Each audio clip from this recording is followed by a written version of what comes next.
நம்ம ஷார்க்கு பார்த்திங்கன்னா ரொம்ப புது தொட்டி மாதிரி இருக்குது இல்லையா. நம்ம அந்த சண்டே வந்து கழுவிட்டு சுத்தமாக ஆக்கி நம்ம வந்து ஃபிஷ்ஷை வந்து போட்டாச்சு. ஃபிஷ் வளர்க்குறவங்களுக்கு ஒரு டிப்ஸ் ஒன்று சொல்கிறேன், நீங்கள் இதை ஃபாலோ பண்ணி நீங்களும் உங்கள் வீட்டில் மீன் வளங்க. இந்த மீன் தொட்டி கழுவுறோம் இல்லையா, அப்போ வந்து நம்ம வந்து புது தண்ணி வந்து ஃபுல்லாக ஊற்றக்கூடாது. பழைய தண்ணியிலேருந்து நல்லா ஃபில்ட்ரு பண்ணி, ஏன்னா அதில் வந்து ரொம்ப கசடு அழுக்கெல்லாம் இருக்கும், அதனால் நல்லா ஃபில்ட்ரு பண்ணி அதையும் ஆட் பண்ணிவிட்டு புது தண்ணி கொஞ்சம் ஆட் பண்ணிவிட்டு ரெண்டையும் ஆட் பண்ணி தான் இந்த தண்ணி வந்து நம்ம வந்து ஊற்றணும். ஃபுல்லாக புதுசாக ஊற்றுனீங்கன்னா வச்சுக்கோங்களேன், மீன்கள் எல்லாமே செத்து போயிடும். பழைய தண்ணி புது தண்ணி ரெண்டையும் கலந்து தான் இந்த மீன்களுக்கு வந்து நம்ம ஊற்றணும். அப்போ தான் வந்து மீன்கள் வந்து ரொம்ப வருஷம் வந்து உயிரோடு இருக்கும். நம்ம அந்த ஷார்க்கு புட்டா இருக்காங்க இல்லையா, நம்ம புட்டா இவங்கள வளர்த்து நான் ஒரு குட்டியாக வாங்கினது 2.5 வருஷம் ஆச்சு அவனை வாங்கி. பாருங்கள் எவ்வளோ பெருசாக வந்திருக்கான்னு சொல்லிட்டு.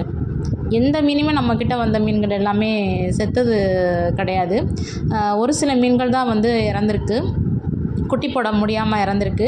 அப்புறம் குட்டி போட்ட ஃபிஷ்ஷு வந்து 1.5 மாதம் இருந்து அது இறந்துருக்கு. மற்றபடி எல்லா ஃபிஷ்ஷும் வந்து இறந்தது கிடையாது. அது காரணம் இதுதான். நீங்கள் புது தண்ணி ஊற்றுறந்தாலும் என்ன பண்ணணும்னு சொல்லிட்டு பார்த்தீங்கன்னா, அந்த பழைய சருகு இல்லையா, பழைய சருகு பழைய இலைகள் இருக்கு இல்லையா, நல்லா அந்த அப்படி பொறுன்னு இருக்கும், அந்த மாதிரி பழைய இலைகளை வந்து அந்த தண்ணிக்குள்ளே போட்டு ஒரு 1 டே ஃபுல்லாக ஊற வச்சுட்டு அந்த தண்ணியை ஃபில்டர் பண்ணி ஊற்றுங்க. ஏன்னா புது தண்ணி எப்போவுமே நம்ம வந்து ஊற்றவே கூடாது.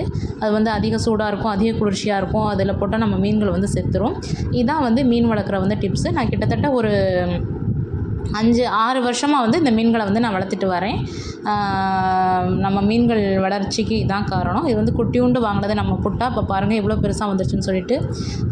கப்பி பார்த்திங்கன்னா வாங்கி 6 மாதம் ஆச்சு, அதை இன்னும் பெருக்கவே மாட்டேங்குது, குட்டியாக தான் இருக்குது.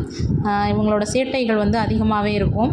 இந்த அப்படி தொட்டால் பாருங்கள் மேலே தப்பி விழுக வந்துருச்சு புட்டா. நம்ம வீடியோ தொடர்ந்து பாருங்கள், அதிகளவு ஷேர் பண்ணுங்கள். நன்றி மக்களே.